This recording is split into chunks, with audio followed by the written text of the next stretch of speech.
Hello, Keith Walker speaking. This is the video A, the clip for week 4 on core readings for students. This week you'll be looking at chapter 3 in your textbook, Peterson. It's a fairly complex chapter in terms of it talks about a lot of the technical issues inside accounting systems, amortisation, control of inventory, etc, etc, etc. We're not trying to make you an accountant, but what we are trying to get you to have is an appreciation of the complexity of an accounting system. So when you read that chapter, if some of it causes you to glaze over, don't worry about it. Others of you will love it and lap it up. You might even already have an accounting qualification. It's just so that students are introduced to the complexity of the accounting systems, and that a company, any construction company, be it one of the world's biggest or be a small single operator, needs to know what's going into their business and what's coming out of it in terms of their expenses. You'll see it mentions things like leasing and amortisation, inventory and things like that. I just recommend students read all those as a just general interest. Obviously, when you come to your arousal simulation, which we've already mentioned, you're going to need a profit margin. If you are trading and contracting your staff out in your arousal model, and you don't have a profit margin, and the profit margin is inadequate to cover your costs, then you're not going to make any money, and that's not why a business sets up in the construction business. I'd recommend that you particularly read the conclusion on page 79. That's sort of in a small nutshell, puts a lot of this part of the course into context.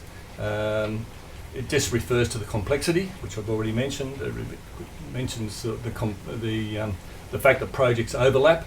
It also mentions the uniqueness aspect of the construction industry, which we hope you are coming to appreciate. So that's for chapter 3 for your textbook.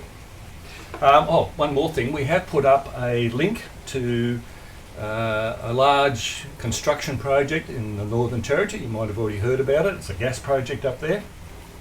One of the contractors on the project has not been paid or not received its share of the contracting price for over 4 months from the principal contractor, I guess.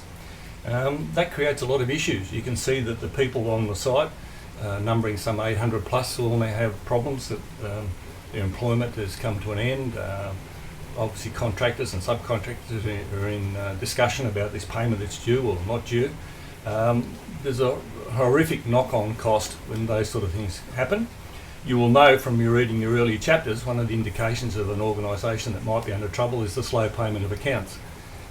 Now whether that exists in this case, I don't know, but it is out there in the public arena, and we've just put it up there for students to read. Those of you who already have a heavy interest in the industry would already probably know about it.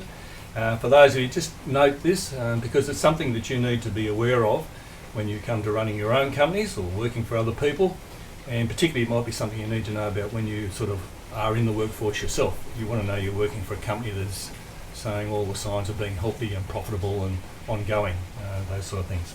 So that's the chapter from Peterson. Now the chapters for the management side of things, the core, is chapter 13, which is the nature of leadership, is the one you can read now. There's a small section we put in the core, which is 361 to 367, or close to that. Just check exactly what's listed in the readings. From this one, just give me a second, please. What I'm looking for students there is to appreciate that there's different traits and different types of leadership, different mechanisms of leadership. You'll develop your own style as you get older, and you'll find it.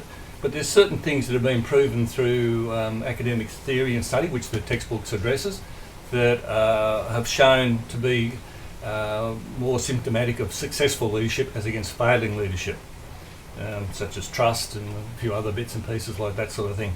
Again, we'd just like the students to read those sort of the core ones at least, and so also so that you get some understanding of the traits of a successful leader. A comment could be that there's a world leader at the moment that might not be showing quite all the traits that we would like.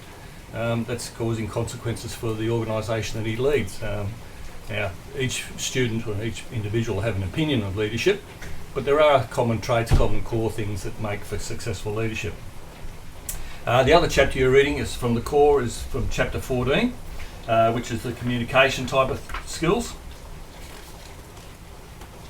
Again, we've got from 389 through to 402, 403 is the core readings. The communication process, improving communication and things like that. This is most important. You will discover that. Now, if you're just still at uni, perhaps hasn't been such an issue, but if you're in the workforce and you're somewhere upper middle management or something, you'll realise that communicating exactly what you want to happen to subordinate staff or subcontractors around you becomes vitally important, because the assumption you make, oh, they should know this or they should know that, invariably goes pear-shaped at some stage. So I'd like the students to read that, just to factor that in, sort of thing, for the communications. Part of this course is for you to practice your communication skills, and that'll come about when you start working on your strategic plan as a group of 4. You need to coordinate your plan, decide what you're going to put in your plan and things like that, so that'll be an important part there. That's all we have for the moment. Thank you for listening, and catch you later. Bye.